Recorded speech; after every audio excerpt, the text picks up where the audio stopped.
ایک صحابی سکرات میں تھے تو ان کی بیگم کا پیغام آیا کہ کلمہ نہیں پڑھا جا رہا، اور پریشان کہ صحابیوں پہ کلمہ نہیں پڑھا جا رہا، کلن وعد اللہ الحسنی، کہ ہر صحابی جنتی ہے۔ تو آپ تشریف لائے اور کہا بیٹا کلمہ پڑھو، کہ جی پڑھا نہیں جاتا، بول رہے ہیں لیکن کلمہ نہیں پڑھا جاتا۔ آپ نے فوراً پوچھا والدین میں کون زندہ ہے؟ کہ جی ماں زندہ ہے۔ راضیہ ناراض ہے؟ کہ جی ناراض ہے۔ ہم نے ان کو فوراً بلوایا، وہ تشریف لائیں تو آپ نے فرمایا تم اپنے بیٹے پہ ناراض ہو؟ علقمہ ان کا نام، علقمہ پہ ناراض ہو؟ کہ جی ناراض ہو۔ کیا ناراضگی ہے؟ غور سے سنو۔ یا رسول اللہ بہت نیک بچہ ہے، دین کی کوئی ناراضگی نہیں، راتوں کو اٹھتا ہے، نماز پڑھتا ہے، قرآن پڑھتا ہے، دن میں روزہ رکھتا ہے، لیکن جب مجھ سے بات کرتا ہے تو بدتمیز ہو کے کرتا ہے، وجہ سے میرا دل ٹوٹ گیا۔ زبان کی شدت، زبان کی شدت، زبان کی سختی۔ آج کل تو اولادیں ماں باپ کو مار رہی ہیں، پٹائیاں کر رہی ہیں، ہمارے دیہاتوں میں تو عام ہے۔ باپ کو بھی بات کرتے ہیں تو گالی دے کر بات کرتے ہیں، ماں سے بات کرتے ہیں گالی دے کر بات کرتے ہیں۔ اور میرے نبی نے کیا فرمایا تھا کہ کفر کے پھیلنے پر قیامت آئے گی، جب دنیا میں کوئی انسان مسلمان نہیں ہوگا قیامت آئے گی، لیکن میرے نبی نے فرمایا جب ماؤں کو ذلیل کیا جائے گا قیامت آ جائے گی۔ کہ یا رسول اللہ مجھے اس کے دین کا گلہ نہیں، مجھے اس کے اخلاق کا گلہ ہے، مجھ سے بات کرتا ہے تو بدتمیز ہو کے کرتا، تو میرا دل ٹوٹ گیا۔ تو آپ نے فرمایا معاف کرو گی؟ کہ میرا جی نہیں چاہتا۔ آپ نے فرمایا میں آگ لگا دوں سفارش کرو گی؟ کہا نہیں اتنا تو نہیں چاہتا۔ کہ تو نے معاف نہ کیا تو سیدھا اللہ کی آگ میں جائے گا۔ کہا اچھا یا رسول اللہ میں معاف کرتا ہوں۔ آپ نے کہا کہو لا الہ الا اللہ، تو نے لا الہ الا اللہ کا ہر جان نکل گئی۔ پھر آپ نے ان کے جنازے میں شرکت فرمائی اور ان کے تدفین میں شرکت فرمائی، اور دفن کے بعد فرمایا سنو جس نے ماں باپ کو دکھ دیا اس پہ اللہ کی لعنت، اس پہ فرشتوں کی لعنت، اس پہ زمین آسمان کی لعنت، نہ ان کی نماز قبول ہے، نہ روزہ قبول ہے، نہ صدقہ قبول ہے۔ تو بالوالدین احسانا، کہ والدین کے احسان کیا ہوتا ہے؟ کسی عمل کو اعلیٰ سے اعلیٰ درجے پر کرنا، اس کا نام عربی میں احسان ہے، ہماری اردو میں احسان اور معنی میں آتا ہے۔ وَلَا تَقْتُلُوا أَوْلَادَكُمْ مِنْ إِمْلَاقٍ نَحْنُ نَرْزُقُكُمْ وَإِيَّاهُمْ، اپنی اولاد کو بھوک کی وجہ سے قتل مت کرو، ہم تمہیں بھی دیں گے اور ان کو بھی دیں گے۔ سورہ بنی اسرائیل میں یہی آیت ہے لا تقتلوا اولادکم خشیۃ املاق نحن نرزقهم وإیاکم، یہاں ہے لا تقتلوا اولادکم من املاق نحن نرزقکم وإیاہم۔ یہ قرآن کی خوبصورتی ہے، یہ قرآن کا حسن ہے، یہ قرآن کا جمال ہے، سبحان اللہ۔ سورہ یاسین میں جاء من اقصى المدینة رجل یسعى، اور سورہ قصص میں جاء رجل من اقصى المدینة یسعى، ایک ہی جملہ ہے، ایک جگہ رجل کو پہلے، ایک جگہ رجل کو بعد میں، سبحان اللہ۔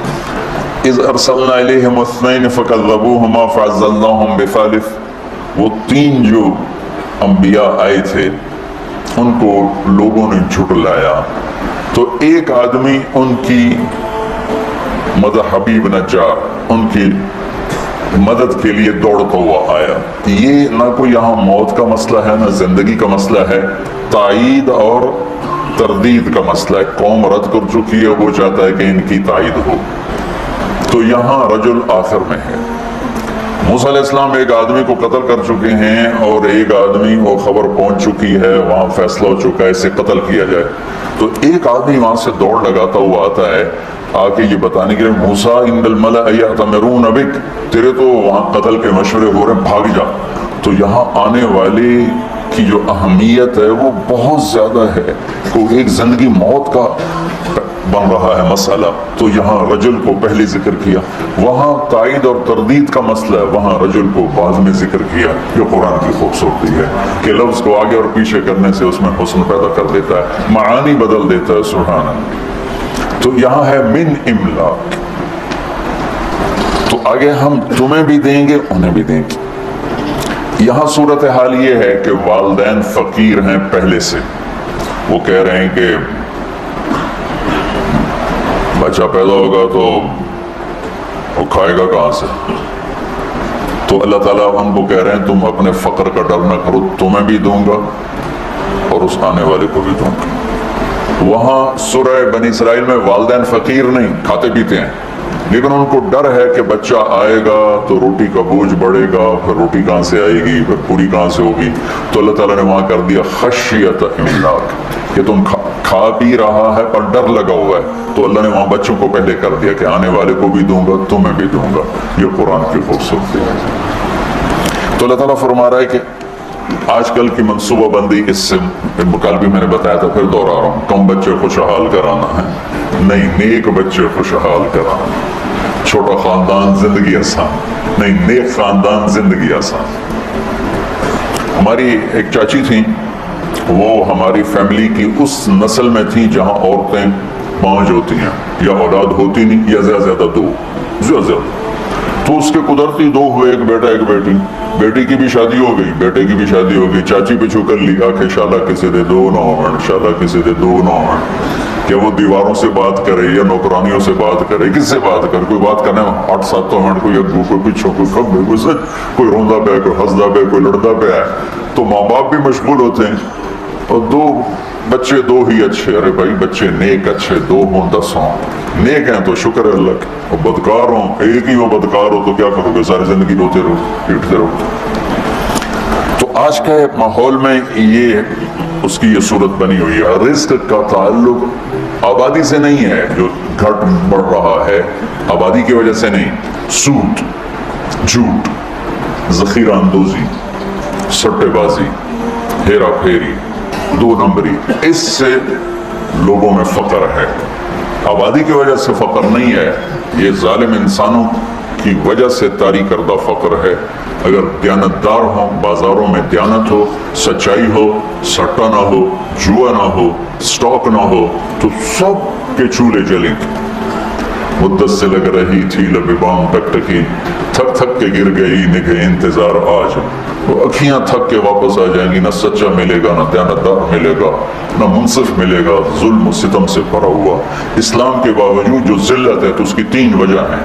ہم جھوٹ بولتے ہیں، ہم ظلم کرتے ہیں، ہم دھوکہ دیتے ہیں. اور جو قوم سچ بولے اور دیانتدار ہو اور انصاف کرے، وہ کافر بھی ہوگی تو اللہ ان کو عزت دے گا. اور مسلمان ہوں گے تو دونوں جہان کی عزت پائیں گے، کافر ہوں گے تو اس جہان کی عزت پائیں گے، آگے تو ایمان پہ فیصلہ ہے. اور جس قوم میں جھوٹ ہو اور دھوکہ ہو اور ظلم، اللہ نے ذلیل کرے گا، چاہے ساری قوم رات کو تہجد پڑے دن میں روزہ رکھے. یہ اللہ کا ایک عالمی قانون ہے. وَلَا تَقْتُلُوا النَّفْسَ الَّتِي حَرَّمَ اللَّهُ إِلَّا بِالْحَقِّ. اور کسی کو قتل مت کرو، کسی کو قتل مت کرو. کہ قتل کرنے والے پر فَجَزَاؤُهُ جَهَنَّمَ خَالِدًا فِيهَا، تو غضب اللہ علیہ 3، وَلَعَنَهُ اللَّهُ 4، وَأَعَدَّ لَهُ عَذَابًا عَظِيمًا 5 عذاب اللہ نے قاتل کے لیے سنائے ہیں: غضب اور لعنت اور جہنم اور ہمیشہ کی جہنم اور عذاب عظیم. اور جب انصاف کمزور ہوتا ہے تو پھر ظلم و ستم شروع ہو جاتا ہے. ہماری عدالتیں انصاف ہی نہیں دیتی، ہمارے جج بکے ہوئے، ہمارے وکیل بکے ہوئے، اور ان سے پہلے ہمارے عوام ظلم و ستم کی انتہا کیے ہوئے ہیں کہ بے گناہوں کے نام بھی پرچے میں لکھوا دیتے ہیں، اور وہ بھی قتل کے. مولی عباد اللہ صاحب جیلوں میں جاتے ہیں، میں بھی ان کے ساتھ گیا ہوں لیکن زیادہ نہیں. کتنے بے گناہ لوگ وہاں سزائیں بھگت رہے ہیں. یہ تو کل ہو گئی تھی، میں نے اس کو دوبارہ دہرا دیا چونکہ یہ زندگی سے متعلق اور بہت اہم مضمون تھا، اس لیے میں نے اس کو دوبارہ دہرایا. پھر اللہ کہتا ہے ذالکم وصاکم بہ لعلکم تعقلون. یہ تمہارا رب تمہیں وصیت کر رہا تھا کہ تم عقل والے بنو. میں نے کہا تھا ارض واسعہ، سرسبز زمین، گل و گلزار سے بھری ہوئی زمین کو ارض واسعہ کہتے ہیں. وہ کلام جو دل کی زمین کو گل و گلزار بنا دے اسے وصیت کہتے ہیں. تو اللہ کہہ رہا ہے یہ میں تمہیں بار بار وصیت کروں گا. وصا، اوصا ایک دفعہ، وصا بار بار. یہ وہ مضمون ہے جو بار بار بیان ہونا چاہیے. اور میری یہ ایک فریاد ہے کہ ہمارے خطیبوں نے ان مضامین کو بیان کرنا چھوڑ کر انتہائی غیر ضروری چیزوں کو منبر پر آ کے بٹھا دیا. پھر اس کے بعد اللہ تعالیٰ دوسری وصیت فرماتا ہے وَلَا تَقْرَبُوا مَالَ الْيَتِيمِ إِلَّا بِالَّتِي هِيَ أَحْسَنُ حَتَّى يَبْلُغَ أَشُدَّهُ. یتیم کے مال کے قریب نہ جانا سوائے خوبصورت طریقے کے، یہاں تک کہ وہ بالغ ہو جائے.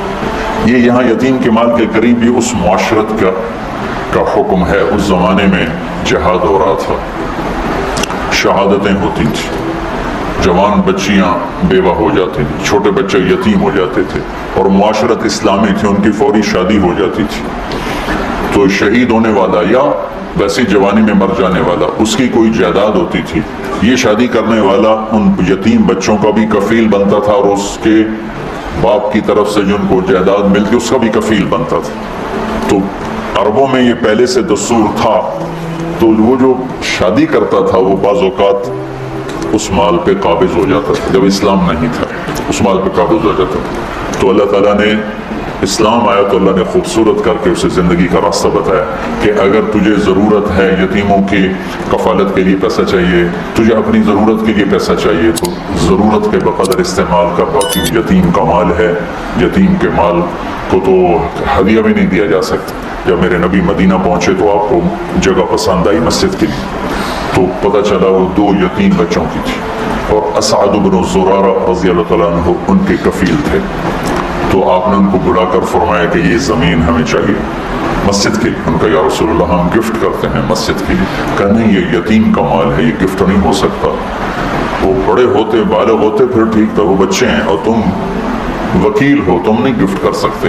کہا اچھا یا رسول اللہ آپ قیمت لگوائیں، جتنی قیمت لگے گی اس سے کم پہ آپ کو دے دیں گے. آپ نے کہا ٹھیک ہے. تو اس کی قیمت لگوائی گئی 7 دینار. جو میرے نبی نے مسجد بنائی اس کی زمین کی قیمت لگی 7 دینار.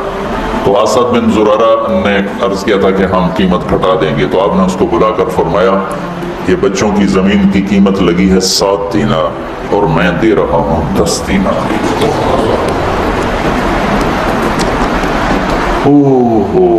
آج کل ایک اور بڑی بے حسی، مجھے اس پر یہ یاد آ گیا. کوئی بھائی پھنس جائے نا، نقصان ہو جاتا ہے، فراڈ ہو جاتا ہے، پھر وہ اپنا گھر بیچنے پہ آتا ہے یا پلاٹ بیچنے پہ آتا ہے یا دکان بیچنے پہ آتا ہے، تو روپے کی چیز 4 آنے کی قیمت لگاتا ہے. اور مجھے ایک پراپرٹی ڈیلر کہنے لگا کہ جی مجھے فلاں بڑے تاجر کا فون آیا کہ کوئی مرغا پھنسا نہیں. میں نے کہا کیا مطلب مرغا پھنسا نہیں؟ کہا کہ کوئی ایسا آدمی جو مجبور ہو گیا ہو جائیداد بیچنے پر اور اس کو نقصان ہو چکا ہو، تو کوئی ایسا تو بتاؤ تاکہ ہم تھوڑے پیسوں پہ خرید لیں. تو قریب سے صبح کے سیر کر رہے تھے، ایک گھر کے قریب سے گزر گئے جیسے یہ گھر والا ہے، اس کا گھر 24 کروڑ کا ہے، 6 کنال ہے، اور اس کی قیمت لگ رہی ہے میکسیمم 18 کروڑ. چونکہ یہ پھنسا ہوا ہے، یہ گھر بیچ کے قرضے دینا چاہتا ہے، اور سب کو پتہ ہے یہ بیچے بغیر رہ نہیں سکتا. تو 24 کروڑ کی چیز 18 کروڑ اس کا لگا رہے ہیں، اور اس کو مرغا کہہ رہے ہیں. کوئی مرغا پھنسا تو نہیں. میں نے کہا اگر میں ہوتا تو میں 24 کروڑ کے 30 کروڑ دیتا. یہ 24 کروڑ سے اپنے قرضے اتارے اور اوپر والے 6 کروڑ سے اپنا کاروبار کرے. مسلمان سخی ہوتا ہے، ظلم و ستم کی انتہا ہے کہ ایسے بے رحم ہیں، پیسے کے معاملے میں ایسے بے رحم ہیں، اور اچھے داڑیوں والے نمازی پرہیزگار محراب ماتھے پر، لیکن پیسے کا نام آتے ہی وہ ایسے سنگ دل ہو جاتے ہیں جیسے ان کے سینے میں دل نہیں، پتھر کا کوئی ٹکڑا، کوئی دھڑکنے والا دل نہیں ہے بلکہ کھٹکنے والا پتھر کا ٹکڑا رکھا ہوا. تو میرا اللہ مال کے خرچ کو یہاں ہمیں سکھا رہا ہے کہ مال کا خرچ احتیاط سے کرو، دیانتداری سے کرو. وَأَوْفُوا الْكَيْلَ وَالْمِيزَانَ بِالْقِسْطِ، اور ناپ تول میں کمی نہ کرو. قوم شعیب تباہ و برباد ہو گئی ناپ تول میں کمی کی وجہ سے. وَيْلٌ لِّلْمُطَفِّفِينَ الَّذِينَ إِذَا اكْتَالُوا عَلَى النَّاسِ يَسْتَوْفُونَ وَإِذَا كَالُوهُمْ أَوْ وَزَنُوهُمْ يُخْسِرُونَ ألا يظن أولئك أنهم مبعوثون ليوم عظيم يوم يقوم الناس لرب العالمين كلا إن كتاب الفجار لفي سجين. کتنی ڈانٹ آئی ہے یہ ناپ تول میں کمی کرنے والے. یہ جتنے کپڑے والے ہیں انہوں نے گز کو میٹر بنایا ہوا ہے، ہر پیمائش میں 3 انچ مار لیتے ہیں، ہر پیمائش میں 3 انچ. علامہ قرطبی کا ایک واقعہ تذکرہ میں کہ قرطبہ کے بازار میں صبح ایک دکاندار اپنے ترازو کو توڑ رہا تھا. تو دائیں والے نے پوچھا بھائی کیوں توڑ رہے ہو؟ کہا بھائی بس میری توبہ میں تو ڈر گیا ہوں کہ آج ہمارا پڑوسی مر رہا تھا اور ہم سب اس کو کلمہ پڑھا رہے تھے، وہ کہہ رہا تھا نہیں پڑھا جا رہا۔ ہم نے پوچھا کیوں نہیں پڑھا جا رہا؟ کہنے لگا میرے ترازو کا کانٹا میرے یہاں چھپا پڑا ہے، میرے ترازو کا کانٹا یہاں چھپا ہوا ہے، مجھ سے پڑھا نہیں جا رہا۔ وہ اس ڈنڈی مارنے پر اس نے کتنی دنیا بنائی ہوگی۔ ایک کپڑے کا تاجر 3 انچ مار لیتا ہے اگلے کے، کتنے انچ مار لے گا، اور جاتے ہوئے کلمے سے محروم ہوگا تو کی لے کے مٹی تو سو لیتے۔ میرا سارا بازار بددیانتی اور اس میں کوئی تمیز نہیں، داڑھی والا بغیر داڑھی والا، نمازی بے نمازی، کوئی تمیز۔ پرانی بات ہے، ایک دکاندار کہنے لگا جی میں قرآن پڑھ رہا تھا، ایک گاہک آ گیا جی تسی قرآن پڑھ رہے ہو؟ میں کہا تھوڑے کو سودا لے لوا، میں جی 16 روپے میٹر کا کپڑا 48 روپے میٹر انہوں بیچے، میں کہا چنگی تھوک لائیے، اس نے تیرے قرآن پہ اعتماد کیا، تو نے یہ ظلم کیا۔ تو جب معاملات آتے ہیں تو سب کا مذہب پیسہ بن جاتے ہیں، اور اس طرح پھسلتے ہیں لوگ، اس طرح پھسلتے ہیں، 4 آنے 2 ٹکے پر ایمان بیچ دیتے ہیں۔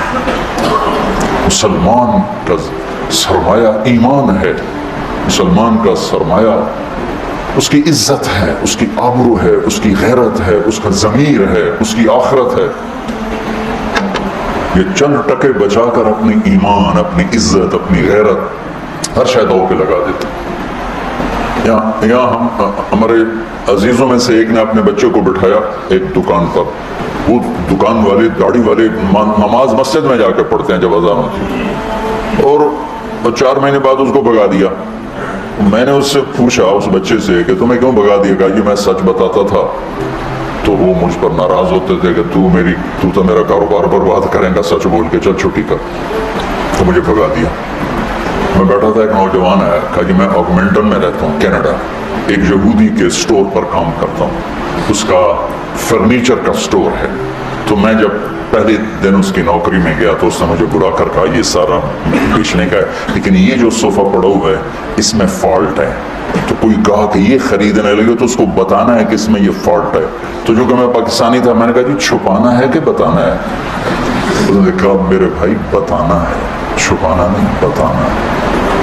ہم ایٹمی طاقت ہیں لیکن ذلت اور پستی کی انتہا پر ہیں، دنیا کی 7ویں بڑی ہماری فوج ہے، اور ہم پستی کے اسفل سافلین میں پہنچے ہوئے ہیں، جھوٹ کی وجہ سے، بددیانتی کی وجہ سے، کھوٹ کی وجہ سے، ملاوٹ کی وجہ سے۔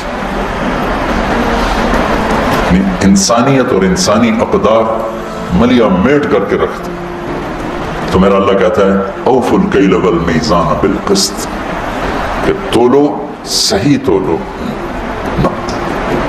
ناپ تول کے تولو، اور کمی بیشی سے بچو۔ عبید رحمت اللہ علیہ ایک کپڑے کے تاجر تھے، تو ریشمی تھان 400 کا اور ناخالص ریشمی ناخالص 200 کا۔ بچوں کو بٹھا کے گئے کسی کام، واپس آئے تو ایک آدمی تھان لے کے نیچے اتر رہا تھا، تھان تھا ناخالص ریشم۔ کہنے لگے بھائی کتنے میں لیا ہے؟ کہا جی 400۔ 400 جی کم مہنگا ہے؟ کہا جی نہیں ٹھیک ہے، میرے گاؤں میں 500 کا بکے گا، مجھے 100 درہم کا نفع ہے۔ کہا تو 300 اور کما سکتا ہے؟ کہا ابھی آپ کون ہوگا؟ میں دکان کا مالک ہوں، ان کو ساتھ لے لیا۔ بیٹے سے پوچھا یہ 400 کس لیے مانگا؟ بھول گئے تھے یا جان بوجھ کے؟ کہا میں نے 400 مانگا، اس نے دے دیا، شرن اب کوئی قباحت نہیں، اس نے مانگا۔ میں کہا بیٹا تجھے شرم نہ آئی مسلمان کو دھوکہ دیتے ہوئے؟ تجھے 200 پہ بھی نفع مل رہا تھا، 400 کیوں؟ تو اس کو 200 نکال کے دیے کہ بھائی یہ لے جا، 300 نفع بنا۔ جب یہ تجارت تھی تو جھنڈا پوری دنیا پہ لہراتا تھا۔ اب یورپ کی دکان پہ جاؤ، مال واپس کرو، خوشی سے لے لیں گے، یہاں لکھا ہوتا ہے خریدا ہوا مال واپس نہیں ہوگا۔ میں نے کہا اگر کوئی یہاں کا تاجر ہوتا اور اس کا پتر 200 کی 400 میں بیچتا تھا، واہ میرا پتر تو پہ انہوں ہی کٹ گیا، 100 روپے فلودہ کھا، میں چھری رکھیں جی میں رکھی ہے۔ ہمارا تاجر تو چھری لے کے بیٹھا ہوا، تو اسے ذبح کرنا ہے۔ آنے والے جیسے بھیڑیوں کو کوئی رحم نہیں ہے کہ بکری کے چھوٹے چھوٹے بچے ہیں، ایسے جب دل پیسے کا غلام ہو جاتا تو بھیڑیا بن جاتا۔ پھر اللہ تسلی دیتا ہے لا نکلف نفسا الا وسعها، دیکھو میں جو کچھ تمہیں کہہ رہا ہوں تم کر سکتے ہو، کیسے کریں گے کیسے ہوگا؟ اللہ کہتا ہے میں نے کوئی ایک بات بھی تمہاری ہمت سے زیادہ نہیں سنائی۔ یہ آیت تسلی کے لیے، کچھ بڑی بڑی ہمت والی باتیں آ رہی، نماز پڑھنے واسطے تو ایک لوٹا پانی چاہیے، 10 منٹ چاہیے، کیڑی قربانی ہے؟ سچ بولنے کے لیے پسینہ آ جائے، صحیح تولتے ہوئے پسینہ آ جائے، مال کا عیب بتاتے ہوئے خبر لگ جائے گی۔ وہ میں نے بیان کیا تو ایک ہمارا دوست ہے، اس کا شو روم ہے، تو ہماری جماعت گئی پشاور، اس کا بہت بڑا شو روم ہے، تو میں اس کو ملنے گیا تو وہ مجھے دکھا رہا تھا، تو ایک گاڑی کھڑی تھی، ٹویوٹا نہیں، کہنے لگا یہ گاڑی دیکھ رہا ہوں، کہا یہ 1 سال ہوا ہے نہیں بک رہی تمہاری وجہ سے۔ میں کہا میں تو آج تیرے شو روم سے آیا، میری وجہ تو کیوں؟ کہا تم نے ترغیب دی تھی سچ مت بولو، تو میں یہ گاڑی لگ گئی تھی جب اس کو ٹرک سے اتار رہی تھی، تو اس کو ٹھیک کر کے ہم نے لگا دیا ہے، جو آتا ہم کہتے ہیں لگی ہوئی چھوڑ کے چلا جاتا ہے۔ میں نے کہا مجھے دے دو میں خرید لیتا ہوں۔ اس وقت ٹویوٹا 5 لاکھ کی تھی، کہنے تمہیں جرمانہ کیوں ڈالوں، انشاءاللہ بک جائے گی، لیکن میں نے سوچا سچ ہی بولنا ہے، جھوٹ نہیں بولنا۔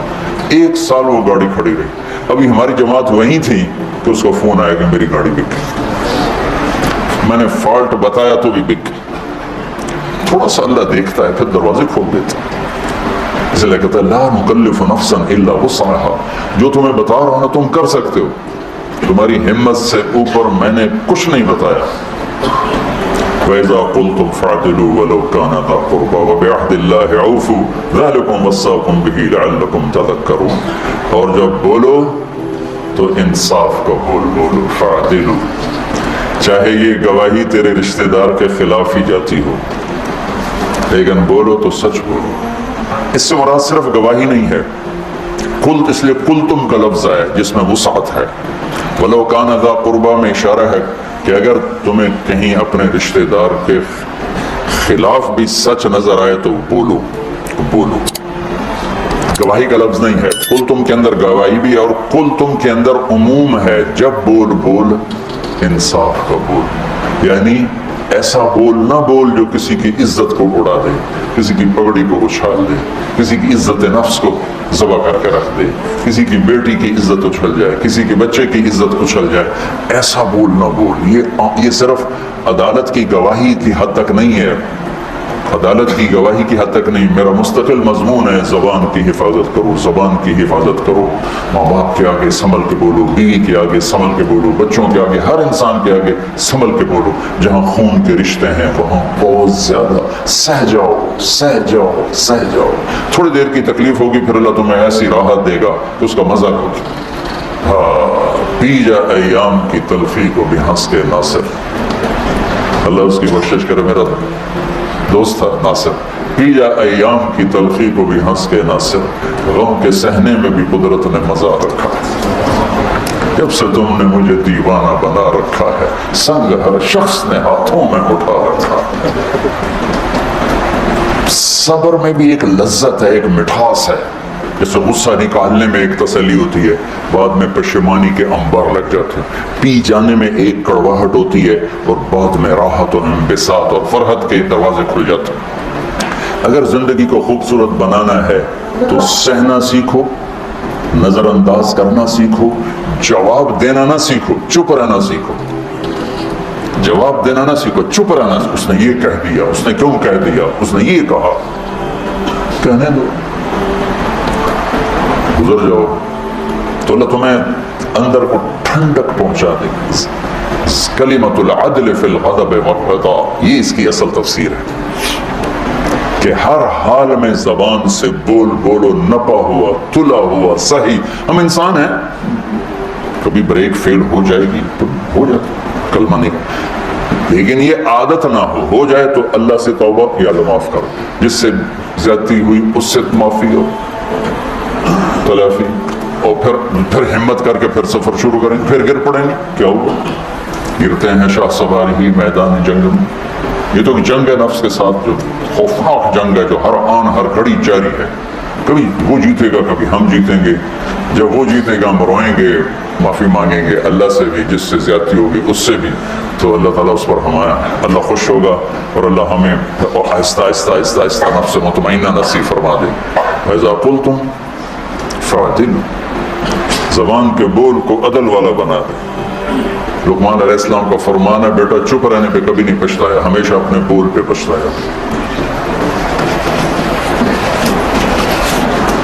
ابو دجانہ رضی اللہ تعالیٰ عنہ فرماتے ہیں، جو بدری صحابی، احد کے صحابی، حدیبیہ کے صحابی، سارے سفروں میں اللہ کے نبی کے ساتھ رہے، ایسے چند لوگ ہیں، 1.25 لاکھ صحابوں میں چند لوگ ہیں جو ہر سفر میں ساتھ رہے، اور یہ یمامہ کی جنگ میں شہید ہوئے۔ اور یہ فرماتے ہیں کہ لوگوں، میرے پاس بخشش کا سب سے بڑا عمل یہ ہے کہ میں نے آج تک اپنی زبان سے کسی کو دکھ نہیں پہنچایا، اور میرے دل میں کسی کی نفرت نہیں ہے۔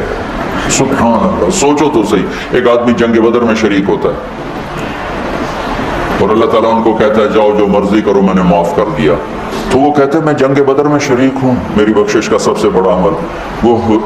وہ حدیبیہ میں شریک ہوا، لقد رضی اللہ عن المؤمنین، وہ کہتے ہیں میرا حدیبیہ کا عمل میری بخشش کا ہے کہ اللہ نے کہا میں راضی ہو گیا۔ وہ اور احد کی جنگ میں آپ نے تلوار اٹھائی ہے، کون لے گا تلوار؟ تو کئی لوگ کھڑے ہو گئے، آپ نے کہا اس کا حق کون ادا کرے گا؟ پھر سارے بیٹھ گئے، 3 آدمی کھڑے رہے، عمر، زبیر، ابو دجانہ رضی اللہ تعالیٰ عنہ۔ تو آپ نے وہ تلوار ابو دجانہ کو دی، تو زبیر رضی اللہ تعالیٰ عنہ کو خیال آیا کہ میں اس سے بڑا شاہ سوار ہوں، اور تھے بھی اس میں کوئی شک نہیں، کوئی شک نہیں، 1000 پہ بھاری تھی، مجھے تلوار نہیں دی، اس کو کیوں دی ہے؟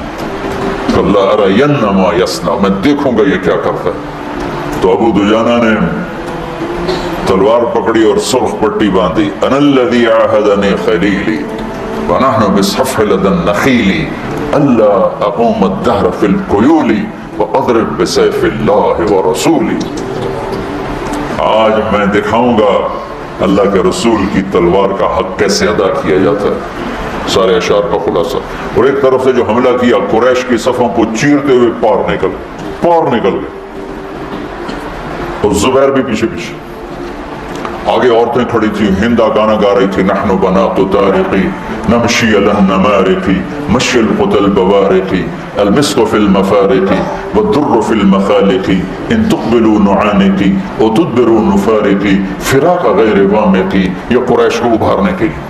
جب ابو دجانہ بڑھے تو ساری عورتیں بھاگی، اور ہندا پہ ایسا روپ تاری وہ بھاگ نہیں سکی، تو انہیں ایسے تلوار اٹھائی، اس کی چیخ نکلی، اور یوں اس کے سر پہ تلوار رکھ کے یہ واپس ہٹائی۔ پیچھے زبیر تھے، کہنے کہ یہ کیا کیا ہے؟ ہاں میرے نبی کی تلوار ہے، عورت کے خون سے گندا کروں نہیں۔ پھر واپس ہٹائی، پھر حملہ کیا، پھر صفوں کو چیر دیا۔ آگے ایک ہاتھی جیسا نوجوان تھا ڈیل ڈول میں، زبیر کہنے لگے میری جی میں ہے، اس سے ٹکر لے تو پھر میں دیکھوں کتنے پانی میں۔ قدرتی آمنے سامنے ہوگی، اور ایسی زور کی دونوں میں ٹکر ہوئی کہ بہادری اور دلیری بھی آش آش کر اٹھی، اور دائیں بائیں کے لوگ متوجہ ہو گئے ان دونوں کی جنگ دیکھنے کے لیے، تھوڑی دیر کے لیے رک گئے، ایسی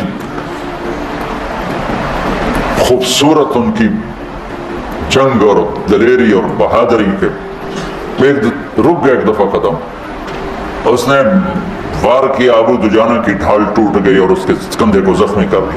ابو دجانہ نے وار کیا، اس کی ڈھال توڑ کے تلوار یہاں لگی، 2 ٹکڑوں میں چیر کے پھینک دیا، کیوں؟ اور پھر چہرے سے ٹوپی ہٹا کر کہا ماذا ترى انا ابو دجانہ، کیا دیکھتے ہو؟ میں ہوں ابو دجانہ۔ یہ بندہ اتنے بڑے بڑے فضائل والا ان باتوں کی وجہ کہتا ہے کہ میری بخشش کا سب سے بڑا عمل یہ ہے کہ میں نے آج تک اپنی زبان سے کسی کو دکھ نہیں پہنچایا، اور میرے دل میں کسی کے بارے میں بغض نہیں۔ میرے بچوں، اپنے دل کو بغض سے پاک کر۔ مولویوں کے دل میں بغض زیادہ ہوتا ہے، پتہ نہیں کیوں ہوتا، اس لیے کہ وہ قانون ہی پڑھتے رہتے ہیں، محبت کا سبق نہیں پڑھتے، فقہ ہی پڑھتے رہتے ہیں، وہ پھر غصے میں ہی ہو جاتے ہیں۔ ہمارے خواجہ غلام فرید سرائکی کے بادشاہ ہیں، وہ فرماتے ہیں سکھ ری تروش من سورینو ان ٹھپ رکھ کنز کدورینو ہادی نہ سمجھ ہدایہ کافی نہ سمجھ کفایہ کافیہ، بڑی مشہور کتاب ہے. تو وزن شعر کی وجہ سے اس کو بدلا ہے. ہادی نہ سمجھ ہدایہ کافی نہ سمجھ کفایہ کر پرز شرع وقایا ایو دل قرآن کتاب ہے. چونکہ قرآن سے نہیں جڑتے نا ہم اور سیرت سے نہیں جڑتے تو دل کی دنیا خشک سی ہو جاتی ہے. جیسے زمین پانی کے بغیر خشک ہو جاتی ہے ایسی دل کی دنیا خشک ہو جاتی ہے. ساری امت کی خشک ہوئی پڑی ہو تم سارے مولوی بیٹھے اس لیے میں تمہارے سامنے یہ کہہ دیا ورنہ سب کا یہی حال ہے. غصے سے بھرے ہوئے بغض سے بھرے ہوئے برداشت نام کی شے کوئی نہیں. محبت کرنا سیکھو محبت دینا سیکھو حسن زن سیکھو نفرت سے دلوں کو پاک کرو دل آزاری سے زبان کو پاک کرو. وَبِعَهْدِ اللَّهِ عَوْفُ اور اللہ سے کیے ہوئے عہد و پیمان کو نبھاؤ. اللہ سے کیے ہوئے عہد و پیمان کو نبھاؤ. وہ لا الہ الا اللہ ہے. الست بربکم قالوا بلی. اللہ کو رب مانا ہے نبھا کے دکھا دو. فَلَكَ ذَلِكُمْ وَصَّاكُمْ بِهِ لَعَلَّكُمْ تَذَكَّرُونَ. یہ اگلی وصیت ہے جو اللہ تمہیں کر رہا ہے کہ شاید تمہیں کچھ یاد آ جائے. پھر آگے اللہ خوشخبری سناتا ہوا أَنَّ هَذَا صِرَاطِي مُسْتَقِيمًا یہی ہے میرا سیدھا راستہ. فَاتَّبِعُوهُ اسی پہ چلنا. وَلَا تَتَّبِعُوا السُّبُلَ دائیں بائیں چھوٹے رستوں پہ نہ جانا. فَتَفَرَّقَ بِكُمْ عَنْ سَبِيلِهِ یہ تمہیں اصل راستے سے ہٹا دے گا. یہ ہے فرقہ واریت کہ ان مسائل پہ لڑنا جن کا نہ جنت سے تعلق ہے نہ جہنم سے تعلق ہے جس کا نہ آخرت سے تعلق ہے نہ دنیا سے تعلق ہے. تو میرا اللہ کہہ رہا ہے ان چکروں میں نہ پڑنا. ہاتھ یہاں باندھنے ہیں کہ یہاں باندھنے ہیں کہ چھوڑنے ہیں. رفع الیدین کرنا ہے یا چھوڑنا ہے. سورۃ فاتحہ پڑھنی ہے یا نہیں پڑھنی ہے. یہ بھی کوئی لڑنے کی چیز ہے. سیدھا راستہ امت بنے گا. ہم علماء دیوبند کے شاگرد ہیں. وہ ہمارے لیے بنیان کی طرح ہے لیکن چولا ہمارا امت بنے کا کرتا ہمارا امت بنے کا ہے. میں تم سب کو یہ کرتا پہنانا چاہتا ہوں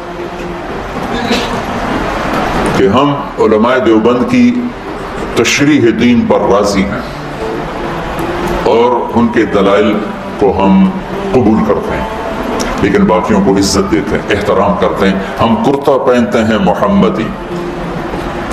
آگے میرے نبی کے دین کی تشریح میں عقائد میں بھی اختلاف ہے اعمال میں بھی اختلاف ہے ترجیحات میں بھی اختلاف ہے.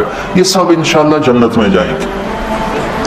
جو لا الہ الا اللہ محمد رسول اللہ کا قائل ہے اسی پہ مر گئے انشاءاللہ جنت میں جائے گا. ہم نہ ٹھیکیدار بنے اے بھی کافر اے بھی کافر اے بھی کافر اے بھی کافر.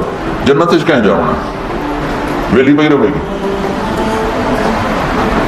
تو اللہ کہتا ہے یہ ہے میرا سیدھا راہ. اور اس میں آپ دیکھو کہ سب اخلاقیات سب بس ایک لا تشرکوا بہ شیئا اشارہ کیا عقیدے اور عبادت کی طرف.